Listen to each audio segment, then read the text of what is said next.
Implementation कहीं नजर नहीं आती। जज के पास जब हेयरिंग होगी और ट्रायल होगा, it will be day to day. Maximum जो एक केस का ड्यूरेशन है वो 5-6 माह से ऊपर जी, नहीं ये 6 माह से ऊपर लगेगा ही। क्या जजेस की ट्रेनिंग का कुछ प्लान शामिल था? ट्रेनिंग का कंटेंट ठीक नहीं है, दूसरा ट्रेनिंग देने वाले कौन? हमारा सिस्टम ऐसा है कि अगर दोनों में से एक पार्टी चाहे कि केस आगे ना चले तो उसको ना चलने दे, तो 100 बहाने। Half of lawyers and half of जजेस विल नॉट बी एक्सेप्टेबल। मेहनत करना पड़ेगी। मैं अपने काले कोट की जेब में लोगों से पैसे लेके जो है ना जेब में डाल रहा Very हूँ, good. इंसाफ तो कहीं बड़ी दूर की कौड़ी है। बात।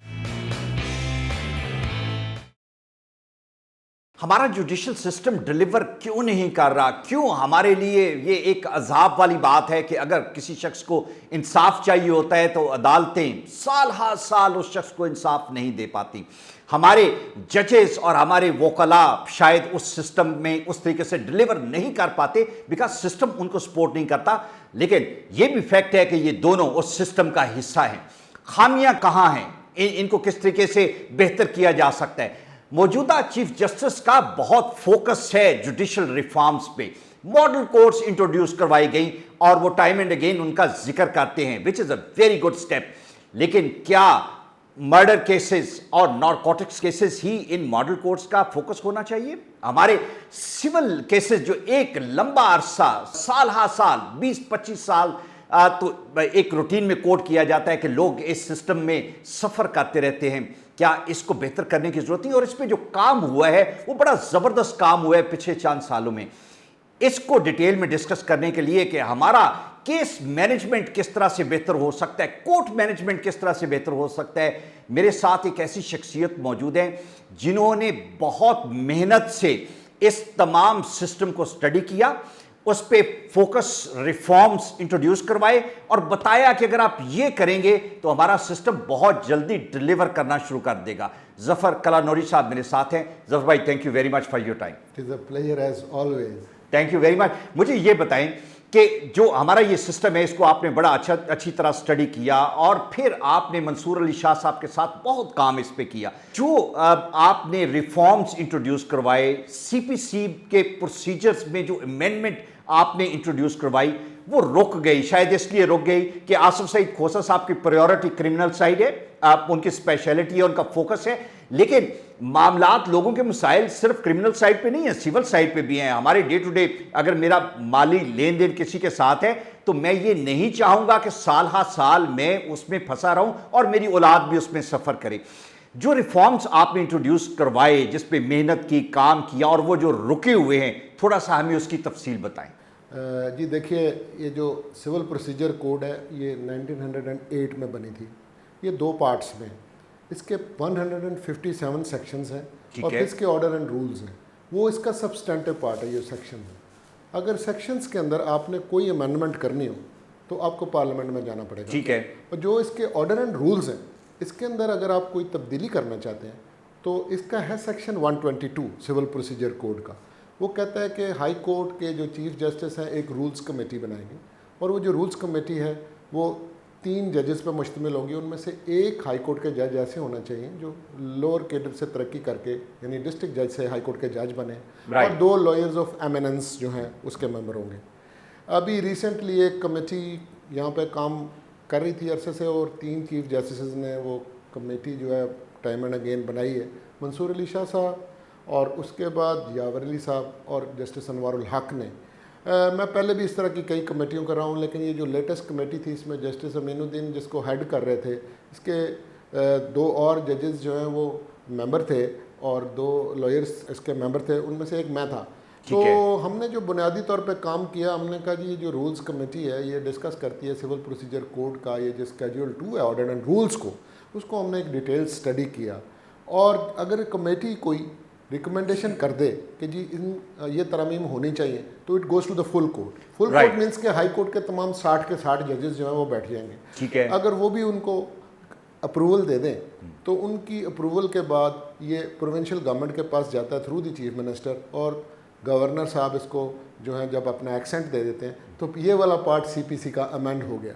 ये इसके ऊपर बड़ी एक ज़बरदस्त एफर्ट हुई और पिछले बरस जिस वक्त इंटरम सेटअप था और हसन अस्करी रिजवी साहब जो हैं वो चीफ मिनिस्टर थे, उनके साथ ज़िया रिजवी साहब लॉ मिनिस्टर थे और इम्तियाज़ सिद्दीकी साहब एडवोकेट जनरल थे, मैं उनका मशहूर हूँ, वो ज़ाती दोस्त भी हैं। उन्होंने एक बहुत अच्छा काम किया कि ये जो तरमीम हाई कोर्ट की रूल्स कमेटी ने दी थी तजावीज़ के इनको रिकमेंड किया था, उस रिकमेंडेशंस को अप्रूवल दे दी थी फुल कोर्ट ने यावर अली साहब के ज़माने में। उन्होंने इसके ऊपर एक नोटिफिकेशन भी जारी कर दिया और ये तरमीम हो चुकी। मैं आपको तरमीम हो चुकी और ये पब्लिश हो गई हैं, सिविल प्रोसीजर कोड का पार्ट है। इम्प्लीमेंटेशन कहीं नजर नहीं आती। बाज़ जगहों पे हमने देखा है कि बाज़ फैसलों में जजेस जो हैं इसका सहारा लेते हैं and most of the time they think कि शायद ये इसकी इंप्लीमेंटेशन का पार्ट अभी तक शुरू नहीं हुआ, इसलिए कि प्रॉपर नोटिफिकेशन जो चाहिए थी हाई कोर्ट से that has not been done. Absolutely right. आपने ऐसी बात की है जिसके बारे में तमाम के तमाम जजेस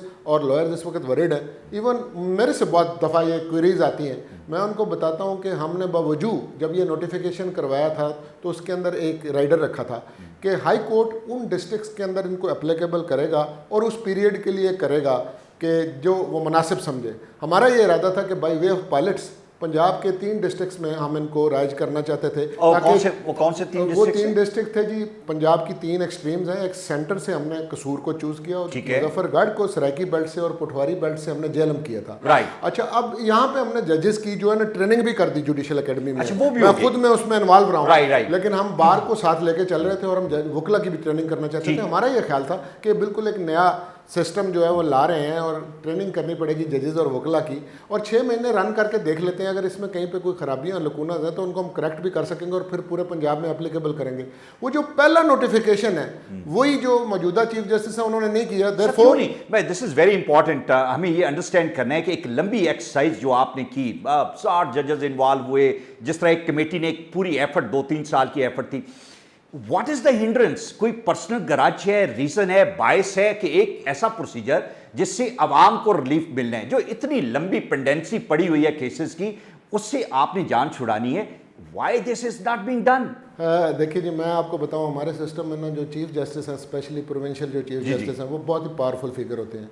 हमें चैंपियंस की ज़रूरत होती है, अगर वो तब्दीली चाहे तो कोई हो जाती है। यहाँ पे माइंडसेट ऐसा है कि जो भी शख्स आता है वो अपना एक काम करता है और वो पहले के किए हुए को अंडू ज़रूर करना है। ये हमारा पॉलिटिकली भी यही है। This is not fair actually. बड़ी बदकिस्मती है। आवाम सफर करेगी ना उससे, by the end of the day system suffer करेगा और हम फिर गालियां निकालेंगे जी वो लोगों को इंसाफ नहीं मिलता है। बट जो इतनी बड़ी एफर्ट, इसका मतलब ये है कि अगर नया कोई चीफ जस्टिस आता है तो वो ये सोचेगा कि no, if this is not to my liking or this is not something which he supports, तो he is going to have a new committee, new procedure. It's a wastage of resources and time. Absolutely right. देखिए जी, दुनिया बदल चुकी है। हमने अपना common law system है हमारा, हमने इंग्लैंड से बारो किया, उनसे लेके बाकी दुनिया ने भी तब्दीलियां कर दी। 1908 का बना हुआ धात के ज़माने का ये जो कानून है, अगर वहाँ पर रिडेंडेंट हो गया तो उन्होंने तब्दीली कर ली, तो हम क्यों नहीं करेंगे? अच्छा, मुझे जफर भाई ये बताएं कि आपने प्रोसीजर्स में अमेंडमेंट क्या सजेस्ट की? मैं जानना चाहूंगा कि कितने टाइम में एक सिविल केस जो है उसका फैसला हो सकता है, और जो सिग्निफिकेंट अमेंडमेंट्स थी वो क्या थी? जी, मैं आपको बताऊं, ये बड़े ही आला किस्म की जो हैं अमेंडमेंट्स हैं। हमने किया ये है, पहली बुनियादी बात कि हमारे जो जज है, हमने उसे जज से एक रोल दे दी है केस मैनेजर का। He is not a silent Spectator. हमारा सिस्टम ऐसा है कि अगर दोनों में से एक पार्टी चाहे कि केस आगे ना चले तो उसको ना चलने दे, तो 100 बहाने। अगर ये कंट्रोल वकील की बजाय जज के पास आ जाए और एक टाइम लाइन है और उसके अंदर वो काम करना हो और वो चेक लिस्ट के मुताबिक उससे ये काम करवाए, तो कोई रुकावट नहीं आ सकती। हमने बुनियादी तौर पे पहले तो एक एडमिनिस्ट्रेटिव जज का कॉन्सेप्ट लेकर आए कि हर डिस्ट्रिक्ट में एडमिनिस्ट्रेटिव जज होगा, अगर ज़रूरत के मुताबिक एक से ज़्यादा भी हो सकते हैं। केस जो है जितनी देर तक रिटन स्टेटमेंट नहीं आती और राइप फॉर हियरिंग नहीं होता, उतनी देर तक ये जज एडमिनिस्ट्रेटिव है जिसके पास ये केसेस रहेंगे। ये जज का काम ट्रायल का नहीं बनता। जब केस इश्यूज की डेट तक आगे इश्यूज फ्रेम हो जाएंगे, फिर एक ट्रायल जज के पास जाएगा और ट्रायल जज के पास जब हियरिंग होएगी और ट्रायल होगा, it will be day to day basis, बिल्कुल ठीक है, जो कि पूरी दुनिया में होता है। और this is how you are able to achieve a justice. Otherwise तो लंबा लिम्बो में चला जाएगा ना चीजें। जी, एडमिनिस्ट्रेटिव जज अब करेगा क्या? जी, उसके पास एक केस आया, पहले उसको वो एग्जामिन करेगा अच्छी तरह से। अभी तो अलमद एक रूटीन में देखता है चीज़ों को, कि देखता है यार इसके साथ ये फलां लिस्ट लगी है, फ़र्द पता लगा, फरिश्ता निसार लगी है, रजिस्टर ऑफ रिलायंस लगी हुई है, तो वो एक रिपोर्ट कर देता है। जज गौर नहीं करता। जज की ये ड्यूटी है कि एक कहते हैं जी ये still born suit should be buried at its inception, जो Very चल ही नहीं true, सकता, very वो true. माइंड अप्लाई करेगा क्या मुझे जुरिस्डिक्शन है, क्या कोर्ट फी प्रॉपर लगा हुआ है, वो देखने के बाद वो इशू करेगा प्रोसेस। अब जब सर्विस हो रही होती है तो हमने ये किया कि जी तमाम सर्विस के जितने मोड्स हैं आप एक दफ़ा एग्जॉस्ट कर लें, प्राइवेट सर्विंग एजेंसीज को भी इन्वॉल्व कर लें। इसको लंबा क्यों करना है? अब एक जज जो है वो ये रोज़ाना देखें कि अगर उसके पास कुछ 70 के करीब केसेस जो हैं वो तमिलों में ही लगे हुए हैं, तो वो कहता है जी आज तमिल नहीं हो, इसकी चस्पांदगी करा दो, आप इश्तिहार अखबार करा दो। This is wastage of time. मुझे मैं ये एक सरसी एक बात मैं आपसे पूछना चाह रहा हूँ विच इज़ वेरी इंपॉर्टेंट, और अक्सर लोग मुझसे ये पूछते हैं कि वो जज जो 70 केसेस रोज़ाना सुनता है वो किस तरह से अपना जुडिशियस माइंड किसी एक केस पे फोकस कर सकते हैं और उसका फैसला ला सकते हैं जिसकी अगली हेयरिंग उसे 2 माह बाद फिर सुननी है। इट इज़ वेरी डिफिकल्ट कि आप कोई चीज़ कंक्लूड कर सकें जहाँ पे आप एक वक्त में 70-80 चीज़ें एक दिन में देख रहे हैं। आप बिल्कुल दुरुस्त फरमाते हैं जी, मैं समझता हूँ इसीलिए 2 पार्ट्स में करने की ज़रूरत है। जी जी। अब वो हमने किया बुनियादी तौर पे जहाँ जहाँ पे मे है ना उसे शैल में कन्वर्ट कर दिया ठीक है। है। मसलन ऑर्डर 8 रूल 1 विद 10 कहता है कि 30 डेज़ के अंदर रिटर्न स्टेटमेंट आनी है। हमने कहा 30 डेज मीन्स 30 डेज, ये नहीं है कि जाने के साथ मौका, आखिरी मौका, ये मजाक है। और अगर एंड ऑफ द डे वो स्ट्राइक आउट कर भी दें डिफेंस, तो आप हाई कोर्ट में चले जाएं, सुप्रीम कोर्ट में चले जाएं, वो आपको फिर एक चांस दे देते हैं। अच्छा, इसी तरह से आपने 17-3 लगाई, एविडेंस नहीं आई, वो आप करके देख लें, वो ऊपर से फिर हो जाता है। हमने मे को शैल में कन्वर्ट किया और वो टाइम लाइन जब ख़त्म होगी आपके पास कोई रास्ता नहीं। यहाँ पे इतनी छोटी छोटी बातें हैं। मिसाल के तौर पे मैं दावा दायर करता हूँ, उसके साथ जितने डॉक्यूमेंट्स लगाता हूँ मैं उसकी कॉपी जो है वो नहीं देता डिफेंडेंट को, और रिटर्न स्टेटमेंट की तो कभी कॉपीज मिली नहीं और उसके साथ जो इनेक्शंस हैं वो भी नहीं मिले। हमने मैंडेटरी कर दिया, इसके कॉन्सिक्वेंसेज हैं, इस पर कॉस्ट लगेंगी अगर आपने नहीं करना। तो ये सारा काम करने के बाद हमने एक फॉर्म डिवाइस किए। वो फॉर्म इस तरह के हैं कि कुछ काम करने के हैं। फॉर एग्जाम्पल इनिशियल स्टेज के ऊपर आप production of documents, admission denials, आप डिस्कवरीज उस वक्त करवा लें, अमेंडमेंट उसी स्टेज पे हो जाएगी, पार्टीज बननी है वो उसी स्टेज पे बन जाएंगी, miscellaneous applications will be taken care of. और अगर ये काम आप सारे नहीं उस वक्त करते तो बड़ा नुकसान है, क्योंकि आप नैरो डाउन कंट्रोवर्सी को करते हो। अब लगने इश्यूज फ्रेम होने, उस दिन वकला दोनों ने अपने अपनी जो है ना वो फॉर्म भर के ले जाने जो सीपीसी का पार्ट है, और उसने चेक लिस्ट में जॉइंट केस मैनेजमेंट स्टेटमेंट में लिखना है आपने ये काम कर लिया, ये काम कर लिया, ये काम कर लिया। अब होता यह है कि आप एक सूट फाइल करें, मैं उसके लिए रिटर्न स्टेटमेंट फाइल करूं, तो जितने मेरे प्रिलिमिनरी ऑब्जेक्शंस हैं या उजरात हैं वो सारे के सारे इश्यूज लग जाते हैं, और फिर एक इशू लगता है whether the plaintiff is entitled to the relief claim for a relief. This is funny. अगर केस में जो रियली इशूज अराइज हो रहे हैं उसको आप नैरो डाउन कर दें तो कंट्रोवर्सी तो बड़ी ज़्यादा कंट्रोल होगी। उसके बाद जज ये कहेगा कि आप लिस्ट ऑफ विटनेसेस दाखिल कर दें, और उसके बाद कंटिन्यूस ट्रायल वो किसी और जज के पास होगा। बेशक 2 महीने बाद की डेट होगी, लेकिन डे टू डे हियरिंग होगी। एंड पे हमने कहा है कि स्केलेटन ऑफ आर्गूमेंट्स भी दाखिल करना है। अब स्केलेटन ऑफ आर्गूमेंट्स दाखिल करने के बाद और आर्गू करने के बाद 14 डे तक लाजमी उसने फैसला करना, और आपके हाथ में सर्टिफाइड जजमेंट की कॉपी आएगी और ऑटोमेटिक कन्वर्जन इनटू एग्जीक्यूशन भी हो जाएगी। और एग्जीक्यूशन जो है वो बहुत ज़रूरी स्टेज है। वो कहते हैं कि लोगों की मिजरीज उन दिनों शुरू होती हैं जब उनके हक में कोई ना जजमेंट आती है, वो कागज़ का टुकड़ा है। हमने ऑर्डर 21 पे एग्जीक्यूशन पे बड़ी स्ट्रॉन्ग किस्म की अमेंडमेंट्स इस तरह की प्रपोज की हैं कि आप श्योरिटीज़ लें लोगों से, लोगों को वहाँ पे डिग्री इम्प्लीमेंट होती हुई मिले, फिर आप अपील करेंगे। अपील वाली अदालत जो है वो नीचे वाली अदालत को, एग्जीक्यूटिंग कोर्ट को कहेगी कि इन पार्टीज को डायरेक्ट करें, मेरे पास पेश हो जाए, दोबारा सर्विस कराने की कोई ज़रूरत है। हमने ये भी अमेंडमेंट कर दी कि अपीलेट कोर्ट अगर नीचे का फैसला सेट असाइड करे या टर्न अराउंड करे तो रीजंस देने, वरना रीजंस देने की भी ज़रूरत नहीं है। तो ये बड़ा सिंप्लीफाइड सा प्रोसीजर है। लेकिन इसमें एक बात और बहुत अहम है कि जिस वक्त वो ट्रायल के लिए भेज रहा होगा उस दौरान में हमने ये जो मीडिएशन कोर्ट्स बनाई हुई हैं उनके अंदर रेफरल मैंडेटरी कर दिया। मानना ज़रूरी नहीं है, जाना ज़रूरी है।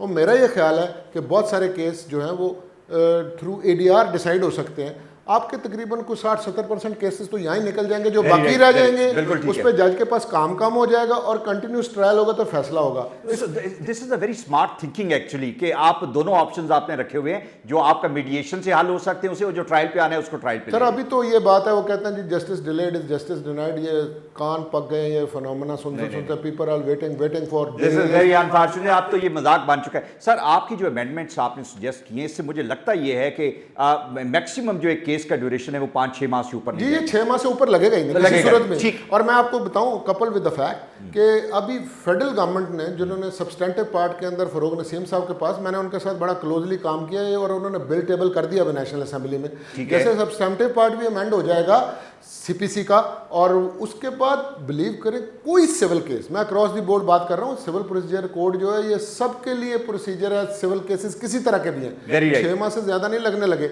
अब जब ये सिस्टम डिलीवर करना शुरू होगा, लोगों को कॉन्फिडेंस होगा, वकला पे भी एतमाद होगा, जजेस पे भी एतमाद होगा।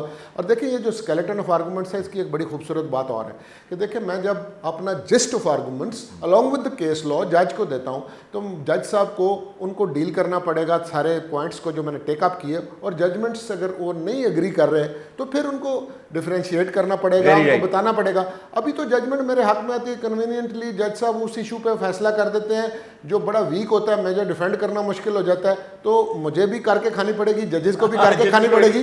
मेहनत, वो आप जो पहले बात कर रहे थे कि हाफ को लॉयर्स एंड हाफ को जजेस विल नॉट बी एक्सेप्टेबल, मेहनत करना पड़ेगी। अब वक्त आ गया जी, दुनिया भर में ये बड़े इल्म वालों का प्रोफेशन है, अभी हमें भी वो वाले स्टैंडर्ड लाने हैं। देखिए लोगों से पैसे आप बेशक ले लें, मेरा तो ज़मीर ये कहता है, मैंने इतनी लंबी प्रैक्टिस की, को 32 साल की मेरी जो है ना स्टैंडिंग है, मैं 10,000 से ज़्यादा केसेस डील कर चुका हूँ। मुझे यूँ लगता है कि मैं अपने काले कोट की जेब में लोगों से पैसे लेके जो है ना जेब में डाल रहा हूँ, इंसाफ तो कहीं बड़ी दूर की कौड़ी है। तो ज़मीर सेटिस्फाइड नहीं हो, कहते जी माना के तगाफुल ना करोगे लेकिन खाक हो जाएंगे हम तुमको खबर होने तक। ठीक है, लेकिन एक बात मैं और भी समझता हूं कि अगर हमारा सिस्टम बेहतर हो जाता है और अगर हम डिलीवर करना शुरू करते हैं, लोगों को इंसाफ मिलना शुरू हो जाता है, by the end of the day वकला के पॉइंट ऑफ व्यू से हमारी क्लाइंटल बेहतर होगी। I mean the number of the people in the clients we are going to have, the number is going to increase, instead कि हम चंद एक पे रुके रहें और उनको साल हर साल पे लेके जाएं।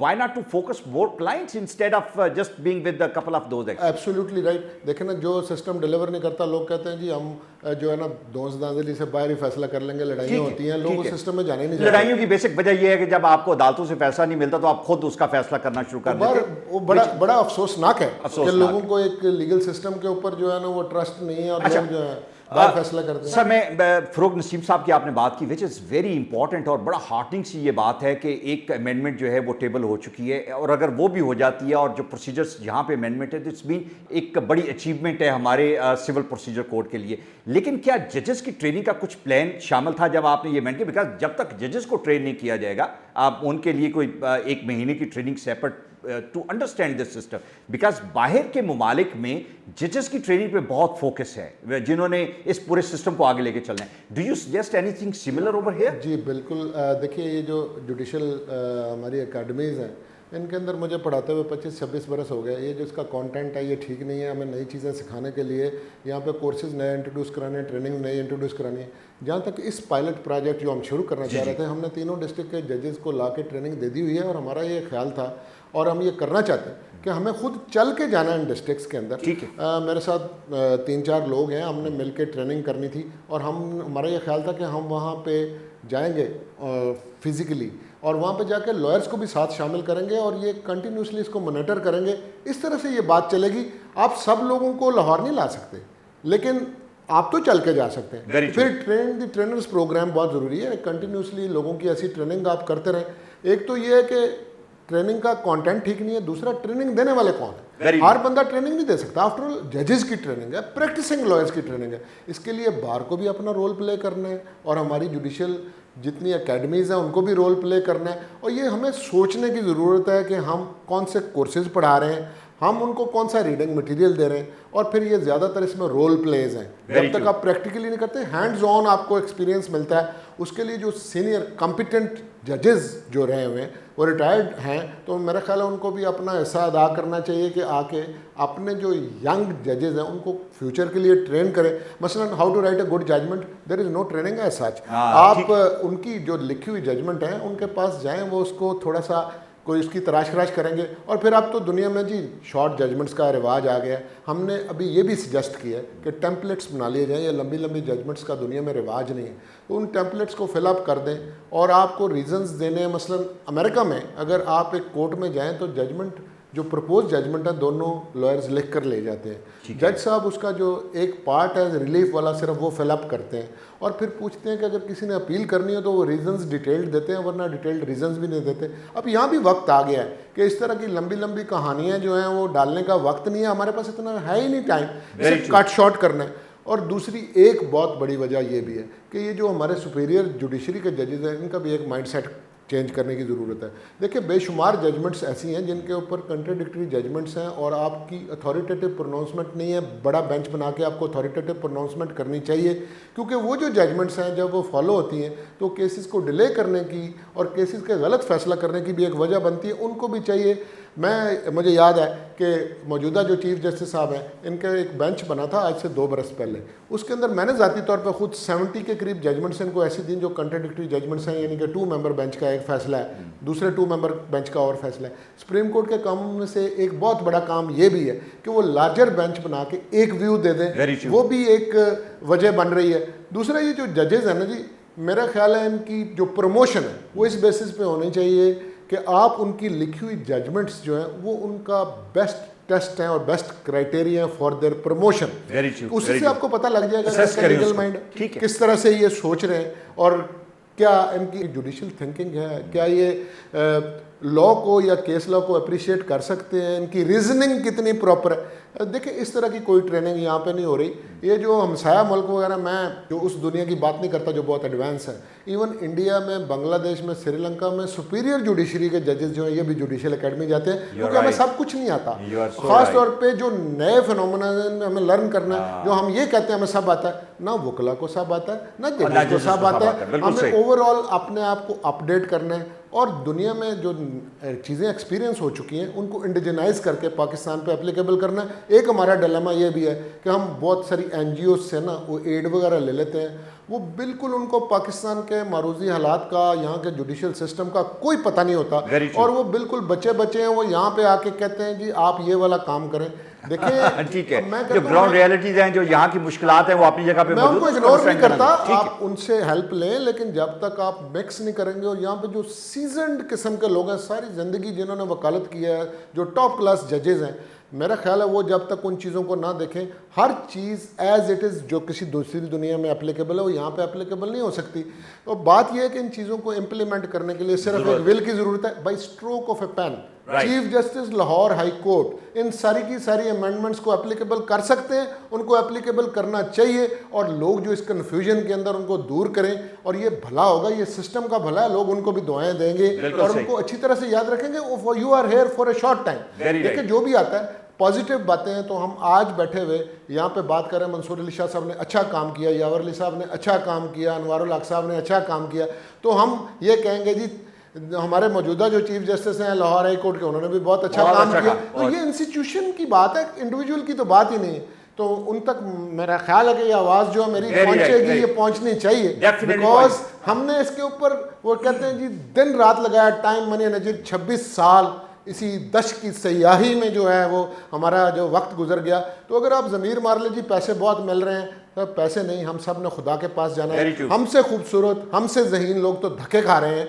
दुनिया में सिर्फ उन लोगों का नाम है जो कोई ऐसा काम करते हैं जिसे खल्के खुदा का और इंसानियत का मेजॉरिटी की तौर पे भला हो, वो लोगों को याद रखते हैं, हमें उसका पार्ट बनना चाहिए। थैंक यू सो मच, बहुत शुक्रिया जफर साहब। और डेफिनेटली बड़ी अच्छी बातें उन्होंने की कि जहाँ पे आपका फोकस मखलूक खुदा हो, लोगों को एक अफादियत और फ़ायदा पहुँचाना हो, तो यकीनन ये एक बहुत बेहतर काम है और यही वो काम है जो सारी उम्र के लिए आपको ज़िंदा रखते हैं।